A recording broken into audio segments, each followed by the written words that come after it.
Hello in grade 12 namhlanje bafethu sizoqhubeka nani ne-differentiation calculus but-ke sizo-aplya ini ama-rules bafethu. Sizo-aplya maphi ama-rules sizo-aplya? I-power rule, i-chain, i-product ne-quotient bafethu yabo. But-ke lawa awu-3 na ka-grade 12 aka-aplya but mina ngizonifundisa ukuwa-aplya because azokusiza fethu because abanye abafundi when it's come to ukuthi kumele ba-derive bafethu kuba nzima umuntu mase kwi-exam yabo loo nto leyo but mina-ke ngizoni-aplayisa wona bamba la. Soqala ngani nge-product rule. Okay. Product rule. Okay. I-product rule i-apply i-product rule i-rule ekanjani na? Okay, so let's say D is equal to dx and then f of x times g of x. Okay, so now i-product rule sobhala ini i-expression yakhona. Okay, it's f of x and then you derive f of x and then multiply by g of x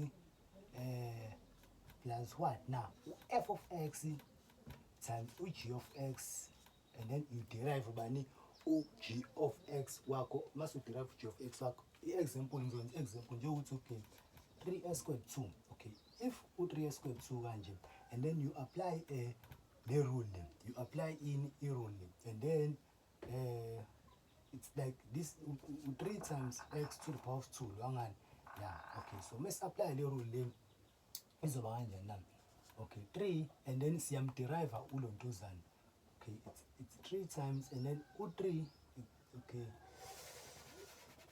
siyenze kanje lento le. Okay, it's 3x squared 2 okay plus ulontuzana plus u3 times us squared.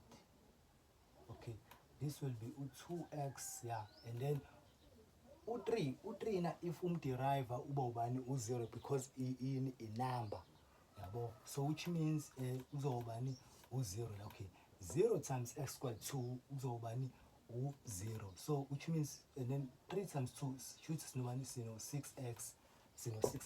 So ungayi-apply ke le rule osukunika uthisha bakho ke le bathini i-power rule. So ungenza la kanje or wenze kanje. Okay, u3 squared 2 ubani na? Okay, 3 times 2 x2 minus 1 which is it's 6x, yeah. So into i-rule yami ngi-applyile ingipela i-answer efanayo nayiphi nale ngenzansi. And then now sesizoshaya ini. Oh, another thing okay okunye futhi ukuthi okay let's say u-D okay let's say we have ubani ulontuzane. Let's say we have i-expression yethu, let's say mhlawumbe sino x squared 2 sin x. Yeah, let's say we have u-s squared 2 sin x. Okay, u-s squared 2 sin x uzoba kanjani na? And then which means sizoba nobani no 2x and then sibe nobani no sin x la plus kanje yabo, because u-x squared 2 times u-sin x kanje yabo loo nto leyo. And then mase sibe nobani no s squared 2 which is u-cos x. Vele u-sin x if umderive uba ubani uba u-cos x, uba ubani uba u-cos x, and then iyona answer yethu le each ubani u2x times sin x plus u-s squared 2 multiplied by u-cos x bafethu. And then now sesizo apply in i-chain rule bafethu. So apply i-chain rule bafethu, not just i-chain rule, i-quotient rule bafethu. Okay, i-quotient rule, so apply i-quotient rule. Okay, it's a quotient, yeah, quotient rule. Okay, i-quotient rule si-apply kanjani na? If kuwukuthi siya-divide, so we apply i-quotient rule. Kanti i-product rule si-apply multiply. Ayizwa loo nto leyo? Yeah, so ikanjani na le nto le? Ikanje na. Okay, let's say we have u-D into u-D of x and then f of x and then we have g of x. So ikanjani na i-quotient rule? Quotient rule, it's f of x and then f of x and then you derive leyokuqala times u-g of x minus awusawufaki ku-plus because this is a quotient rule yabo, minus f of x times derivative of g of x, and then we have g of x, and then ufake squared la, yabo lonto le. So ikanjani na lena, okay, ikanje.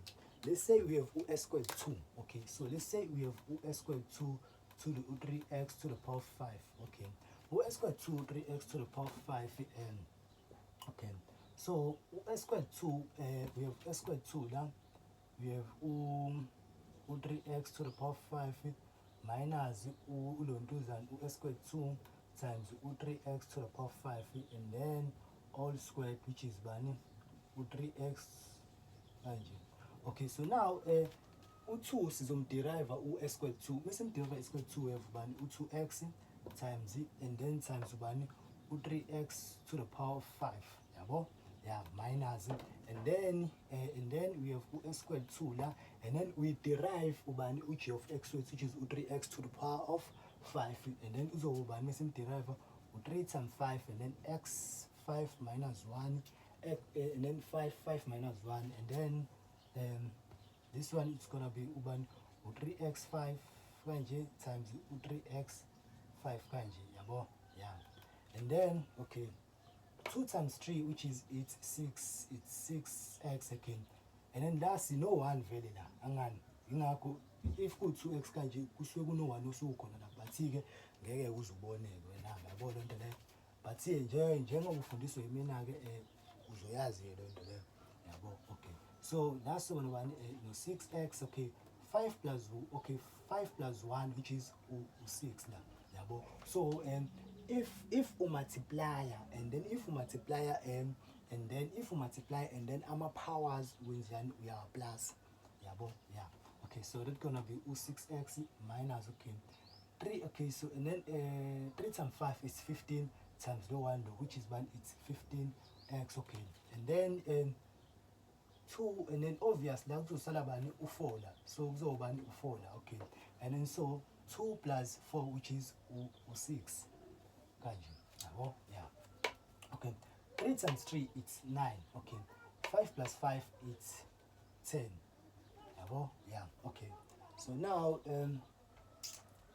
6 minus 15, okay, so u6 minus 15, usneza abantu 6 minus 15, so u6 minus 15 it gives us u9, negative 9, it's 9 to the power of 6 kanje, it's 9 to the power of 6 go 9x to the power of 10, yeah, 9x to the power of 6, okay, and then 9 divided by 9 go uzosala negative x to the power of 6 and x to the power of 10 kanje, yabo, yeah, and then negative x to the power of 6 minus, and then if we divide and then our powers unjani uyawa minus our powers, yeah, and then so that's all 6x, and then u10 lo 10 lo uzoyala ngaphezulu, which is u6 minus 10, and then the answer is negative x to the power of negative 4, negative x to the power of what, of negative 4, kahle negative 1 all over x to the power of 4, yabo,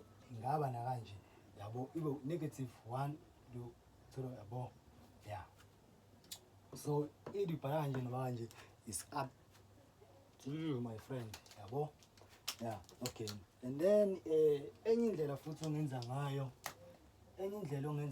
futhi yiphi enye indlela ongenza ngayo le ndlela enifundisa uthisha beni, but mina ngifundisa ama rules here, yabo, yeah. Okay, s squared 2 and then 3x to the power of 5 kanje, okay, so into yokuqala ukuthi ukhiphe u1 over 3 ngala, and then ukhiphe u1 over 3 ngalana, and then you say kanje, and then sizosala no s squared 2 all over x to the power of 5 kanje, okay, u1 over 3 and then times, okay, and then x2, and then u5 uya ngaphezulu uyo minus nobani lapha kulontuzana, yabo, so which means sesona no 1 over 3 times kanje, okay, which is uzobani and then uzobani x minus 3, yeah, x minus 3, okay kanje, and then sibuyisele back, misibuyisele back it's gonna be u3, it's gonna be x negative x, it's, yeah, it's negative, oh, it's x all over u3 kanje, okay. And then mase siya differentiate emva mase siyaluntuza apply i-power rule ama-rules ethu, okay. So that's gonna be u3x 3 minus 1 negative 3 minus 1 and then 3, okay. Negative 3 divided by 3 and then uzobani it's negative 1 kahle, which means so manje negative x all over u3 kanje. So when kanje it's negative 3 minus 1 and then that's gonna be negative x, that's gonna be negative x to the power of negative 4, yeah. So uyabona ukuthi the answer le nale answer le iyafana ukuthi la ngi-apply ini i-quotient rule, yabo, yeah. So yeah, iba kanjalo nje i-quotient rule. Ngokwenza example njengokuthini na. So let's say you have sin x kanje. Let's say you have sin x all over x, yabo. If sin x and then if you derive sin x, okay. So sin x times x minus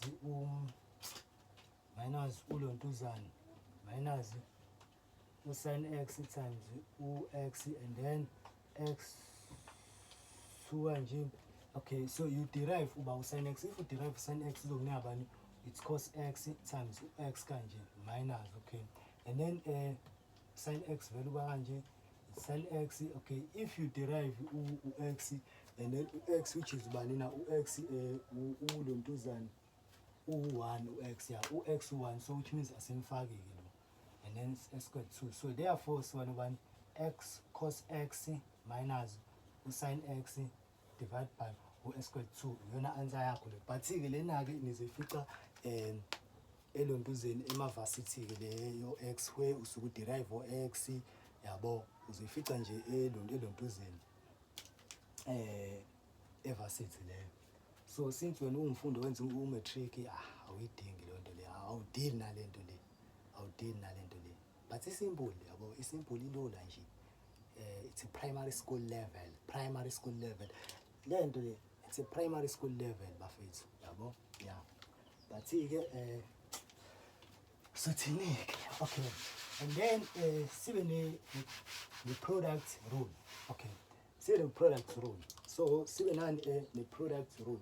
So i-product rule noma ngangayilonto is product rule because the product rule ka-matric anidingi product rule. We apply nje product rule, yeah. We apply product rule. No njalo, I mean i-chain rule, yabo, yeah. I-chain rule we apply, but awuthi ngimkhombise laba abontuza, yeah. I-chain rule iba kanjani na i-chain rule, okay. I-chain rule it's d into d of x kanje, okay. I-chain rule iba kanje, it's f g of x kanje, yeah. So it's in chain rule. It's chain rule f, and then you derive law. Ikanje chain rule. Okay, you derive law, and then kusale g of x kanje, yabo. And then go bani it's and then you derive law qala kubo minus, and then go bani g of x kanje. So example like let's say unobani no sin x squared kanje. So let's say unento kanje, yabo. So sifane kahle, okay. Sin x squared 2 sin x 2 kanje, yabo. Okay, you derive sin umderive ubani uba cos, which means uba no cos x squared 2 kanje minus, and then you derive x squared 2 la, shoot uzoba no cos x squared 2 minus 1 2x, yabo, minus 1 2x, and then nayi answer yakho le, yabo. I mean njalo it's not minus here, it multiply, yeah. Multiply, mistake, multiply, yeah. It multiply, yeah, multiply, which means uzoba no bani, it's yeah, multiply, which means uzoba no 2x cos x squared 2, yeah, 2x cos x squared 2, because you are multiply or minus, you multiply, yeah, you multiply. So is iba kanjalo le is 2x cos x squared 2 but-ke le uzoyifica evarsity le uyifica evarsity as wena usawumfundi waka-matric awuyidingi le yabo ya awuyidingi le kwanami nje mfethu lena ngayenza ngadlula kuyona but angisekho kulezi zinto lezi-ke yabo leyo nto leyo